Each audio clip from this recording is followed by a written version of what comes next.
On February 16th, 2021, Tom Bukovac put out a video, Homeschooling, Volume 93, Tom Bukovac, The Secret, in quotes, with a question mark in there. And then he goes on to explain the way that he thinks of organizing chunks of information on the guitar. And I made a comment on there, kind of joking about his White Mountain bread and, you know, slicing it up lengthwise rather than, you know, across the short edge and, or the width. And it made me re-examine the way I think of the CAGED system. I learned the CAGED system years and years ago when I went to MI. They didn't call it CAGED, it was just the 5 octave shapes. I'm not going to teach the CAGED system here, but this is just like a little diagram that I use when I introduce it to people. That top diagram are the 5 octave shapes. The notes with the circles around them are the octave shapes. The first one with the number 1 over it, that's the C octave shape. You can see it in the C chord that I kind of drew there. The second octave shape is the A octave shape that you can see on that second chord diagram on that line there. And then the G octave shape, which is the third one, you can see it in that diagram there. And then the E octave shape, which is the fourth one, is in that diagram there. And then the D octave shape, all the way up there at the 10th and 13th fret, is there in the bottom, and you can see it's a D chord there. All right, so a side note, if you want to learn the CAGED system, I would encourage you to get a book of fretboard paper and just draw it over and over again. I drew this thing over and over again for my students when I was teaching guitar and realized I should have been having them draw it all along because, man, do I really know it after writing it down probably, you know, 2,000 times in my life or more. So what it made me realize about the CAGED system is a couple things. I think the reason it appeals to guitar players at a novice point in their learning is that a lot of guitar players learn, you know, just a pentatonic scale where they're playing.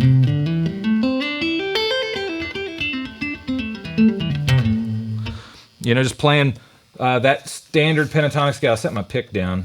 I don't mind playing with my fingers, but might come out a little more clearly with a pick. And in that scale, you realize you're kind of walking in the footsteps of, you know, like many of the guitar heroes. I mean, the whole, you know, that sort of brutal, forceful, explosive playing. I mean, all those Jimmy Page licks, very pentatonic, right?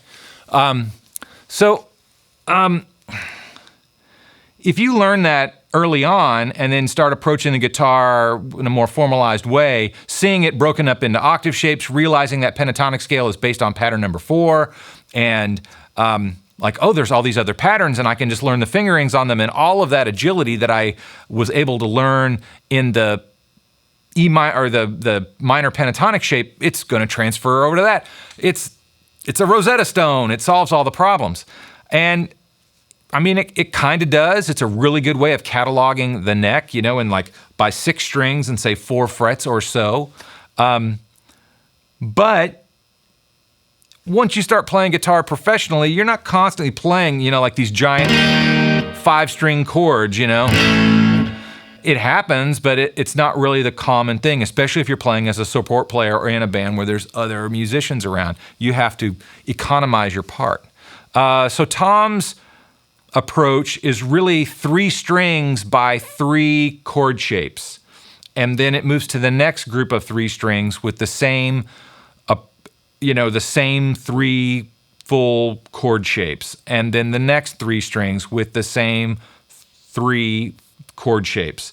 And then when he gets to the final group of strings, he says that he thinks about it differently. I'm not going to speculate. I think I understand it because I think about how I incorporate these 3 strings. I mean, sometimes I will play this voicing and not so much that. It's a power chord. I mean, I do it for sure, but it's not a triad.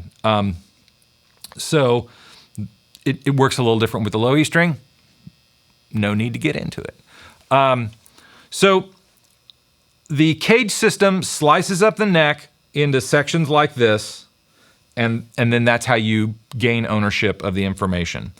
And Tom's system is really more about chord shapes, moving up the neck, and it, you know, in their little groups of strings. Now, somewhere early on in the homeschooling series, this could have even been a Corona Lessons video, he mentioned that he thinks about the guitar strings, each one as being like its own piano keyboard, and that he sees it kind of like, you know, this is a piano keyboard here, that, you know, from the high E on up, right? And that this piano keyboard here, you know, it kind of transfers over, and then this one, you know, would go there. And so he thinks of the guitar as a like more of a linear instrument rather than a matrix instrument, where he has a grid of information. And I don't think of the guitar from a scalar point of view that way. I'm sure it's from learning the CAGED system and practicing a bunch of, you know, octave shape based chords. But the fact that he organizes his rhythm information in string groups is completely congruous with that idea of thinking of the neck as being more slices of information that go this way rather than matrices of information that work like this. And it totally ties in with the CAGED thing. This video is not meant to make you play like Tom Bukovac. It's more like Tom's playing completely fits into the CAGED system. You can organize every single shape. You know, when he talks about making the Jimi Hendrix chord shape, excuse me, you know, that's right out of the number 3 octave shape for E major. And, you know, same with when he played the number 1 octave shape, talking about the Beatles chord. So it all fits in there, you know, it's all the same thing. It's just 12 tones and 6 strings, and you spread them all out. I think that for the novice guitar player, putting together these little shapes,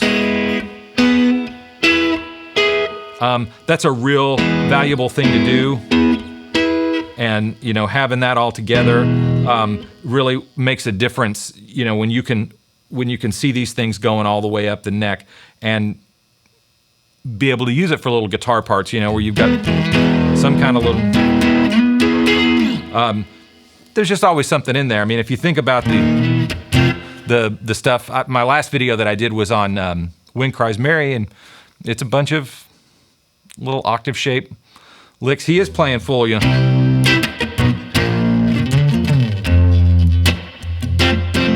You know, but he's the only guitar player in a 3-piece band. He can get away with it. Okay, I think that's all I got. I just wanted to illustrate that a little more, talk about the octave shapes in the CAGED system, how Tom's whole organization thing does fit within CAGED because it's all the same notes.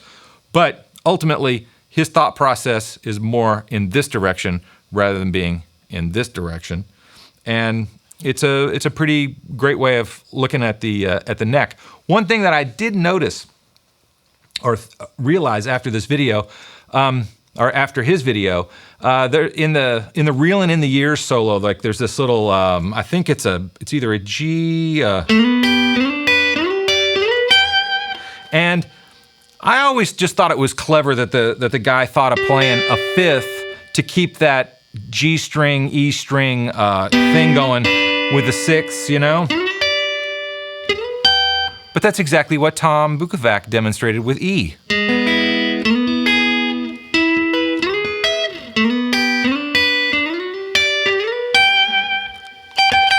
Or something like that. So yeah, I don't think he just picked it up off of the ground out of nowhere. You know, I think it's a real common way of thinking of the guitar. It's very practical, and you should try and put it to work. Okay, I got some new subscribers because of my comment on Tom's video, and thank you for subscribing. I don't really ever solicit that kind of stuff because I don't put out videos super frequently, and yeah, I just do this for fun. Okay, Have a good one.